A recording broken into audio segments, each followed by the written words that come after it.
Today is September 5th, 2024. Welcome to Konveyor community meeting. My name is Savita Raghunathan. I'm going to be your host today. And before I jump into the agenda, I'm going to pause for a minute and see if anyone wants to say hi or introduce themselves.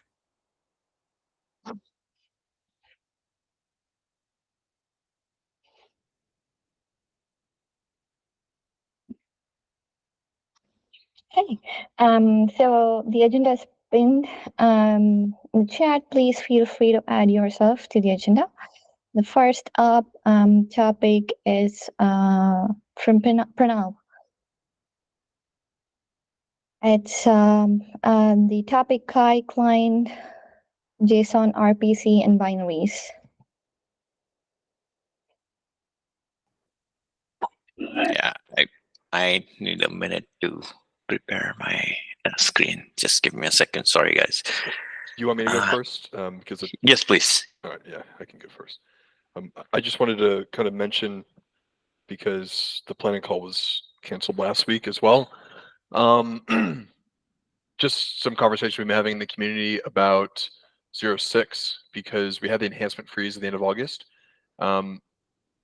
In terms of implementation and what like resourcing, it sounds like we've got community members committed to. I think we're going to be in a really good spot for what we had planned to do this whole time with the Y streams and enhancements. We have a bunch of enhancements that got approved and merged, which we stuck on the 06 milestone, which gives us a nice backlog of work that we can implement at any time between this release and moving forward.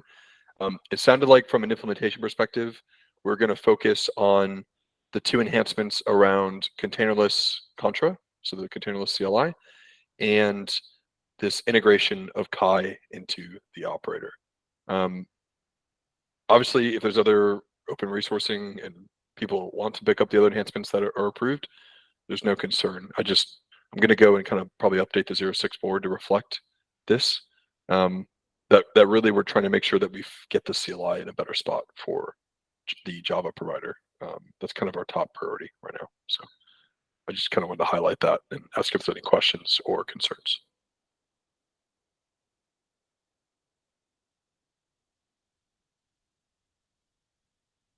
Cool. I don't know if that was enough time for you, Pranav, but I can always talk longer. So it was. Good. Yeah, I'm all set. Thank you. Just taking over the screen now. Can you guys see my screen? Yes. Yeah. Okay. Yeah. So this is not a demo of a feature or anything, but more of sharing with everybody an outcome of an interesting exploration we did in last few weeks. So it's going to be a lot of talk and not single demo or anything. So please stick with me, and I'll go through the background of what we are doing before I get into the actual thing, so everybody kind of understands why we are doing this. Yeah, so we spent some time looking into what we call as Kai client, creating binaries for the Kai client and making sure that the Kai client can communicate with different IDs that we have out there. So before I share with you the outcome of the exploration, I just wanted to give you all a quick background on what we are trying to do. So as most of you already know, in the next months, the main focus of the Kai project is going to be adding repository level awareness. And what that means is that we want to make Kai make edits or make changes to your source code that span across not just one file, but that span across the entire repository. So it's going to involve a lot of uh, cascading changes across repositories, and we are also going to incorporate agents or intelligent agents in the flow. So all of that involves a lot of back and forth chatter between the user and the agents themselves and the actual source code. As a result, most of the business logic, uh, uh, which will be uh, which will be powering the repository level awareness stuff, has to stay where the source code is, and which is the IDE. That was one of the design decisions we made when we were talking about the client. So a lot of the logic is going to stay in the IDE, and the agentic flow and everything will be close to where the source code is, so that we can look at the source changes that we made to the source code, compile if needed, and figure out what needs to be fixed after this point, and then kind of create that loop and make high quality changes across the entire repository. So when we say the logic remains near the IDE or near the source code, it means we have to have a client which we call a heavy client, which basically means a lot of this business logic remains in the IDE, and we talk with the Kai server over HTTP. And server at this point is basically just keeping a database of solved incidents, and it's also acting as a proxy to communicate with different LLMs that you may have. So the server becomes small, client becomes big, and that brings with that comes with another question, is that we have three different IDEs. Uh, we support VS Code, we want to support IntelliJ and Eclipse for the Kai plugin. So that means if the logic has to stay on the IDE side, uh, that means we will have to create like three different copies of this logic, and that's not a good choice. So we decided that we will take the client part out, so that three IDs share just one code base, and now uh, the a lot of things become easier for us, because uh, it is very easy to write a client in Python, but IDs are written in JavaScript and Java. So uh, if we just take the client out, then we can just keep writing our clients in Python and not worry about IDs. We just have to make sure figure out a way to communicate to make the client and the IDs communicate over a uniform uh, interface.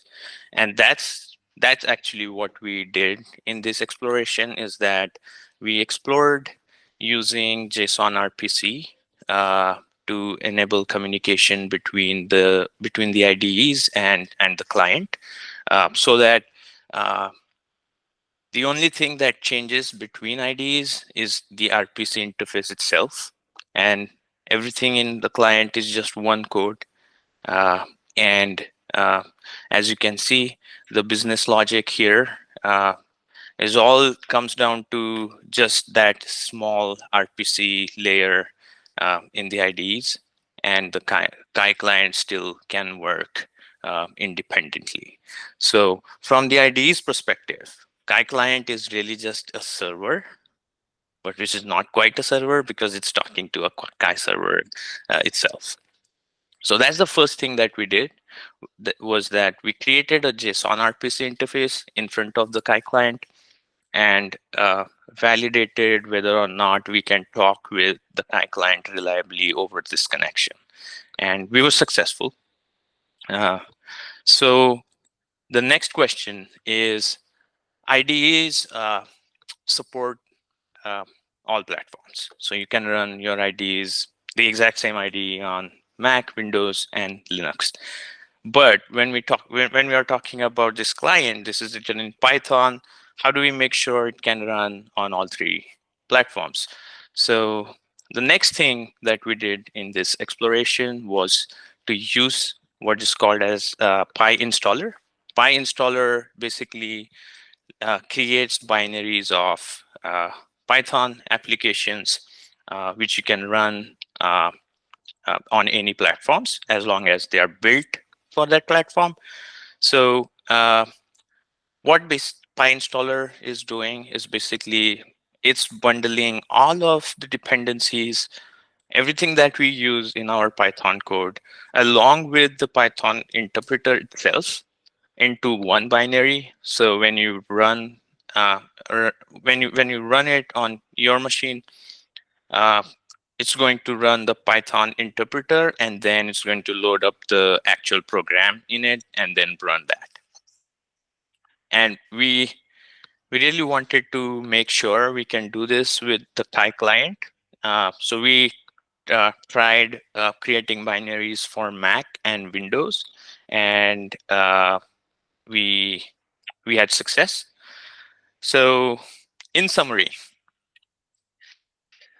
this exploration is just two things. The first is creating a JSON RPC interface between Thai client and the different IDEs, so that we can create a uniform way for these IDs, for these different IDs to talk to client, and we can consolidate all of the business logic that we are going to need for agents and repository level awareness in one thing, which is the Kai client.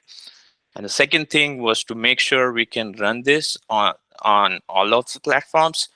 We used PyInstaller and created binaries, and we tested them on Mac and Windows.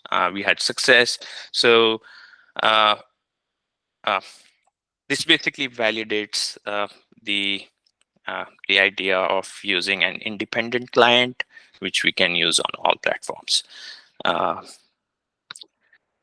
that's all I have. As I said, there's no demo, but this is just a learning that we wanted to share with everyone on the call.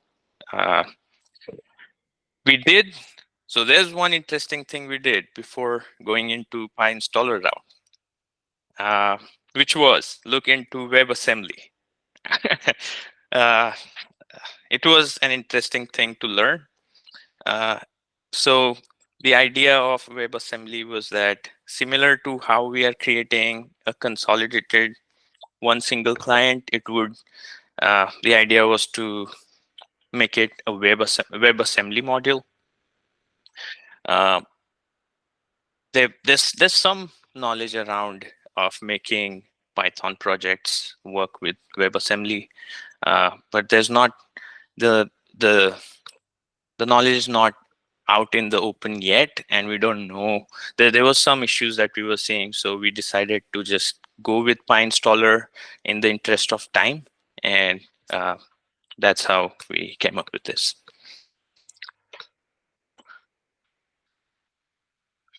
Any questions?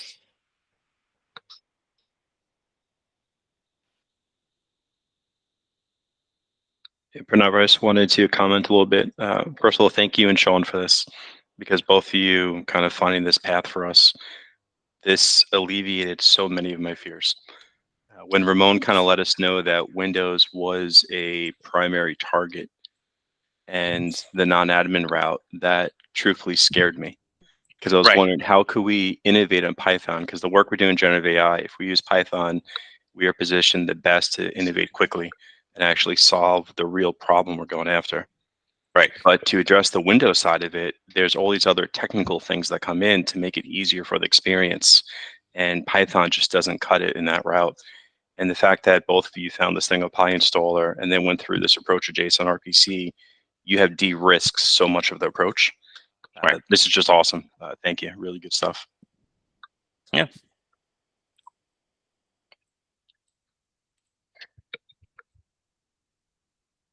All right.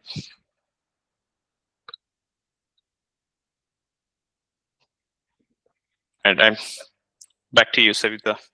Thank Thank you. you. Now. Thank you. So if folks want to learn more about it, you have any questions, any thoughts later, please feel free to post in the Slack or the mailing list of Konveyor. One of us would be happy to help with your queries. All right, we have reached the end of the agenda. I'm just gonna open it up for discussions, any items that you may want to bring up, and I will pause for a minute or two.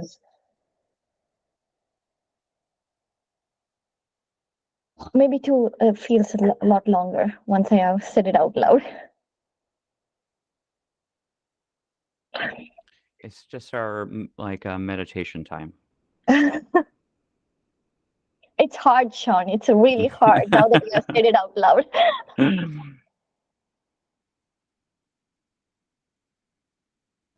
Looks like we're good. Cool. All right, everyone. I will see you all in 2 weeks. Until then, if you have any questions, anything about Konveyor, you know where to find us. We are in community Slack, and we also have mailing list, and all the information is available on the agenda at the top of the agenda. So, someone wants to join right now. Okay. All right. Before I wrap up, I'm just gonna open it up one more time just to see if new folks wants to say hi or anything. Hey, folks. My name is Savita Raghunathan.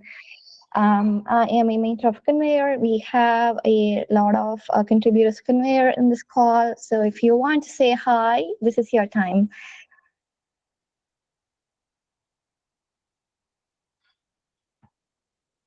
They seem to be dropping, so. Yeah, all right. Hey, I see a hand up. Go ahead. Hello everyone. So my name is Ria and I am a third year student. I'm sorry, I just entered my fourth year and I'm really excited. I was just exploring the community and I want to contribute here. My major development area is JavaScript. So I was very interested in Kai. So I was looking into some issues if I can solve. So that's it. This was my first community call and I really like to be here. Thank you. Welcome to the Konveyor community. So I think we do have some good first issues in the project board. We constantly curate, but I think for the Konveyor ID and the Kai stuff, we might have to go and look into any of the bugs and tag them. And feel free to explore. And if you face anything, create issues or reach out to us. Be happy to help. And looking forward to working with you. Thank you. Thanks, John. Thanks for the link.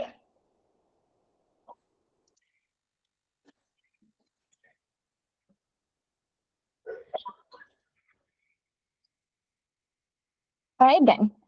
So I'm gonna wrap up this meeting. Nice to see you all. We'll see you all. I will meet you all in 2 weeks. Bye. Take care.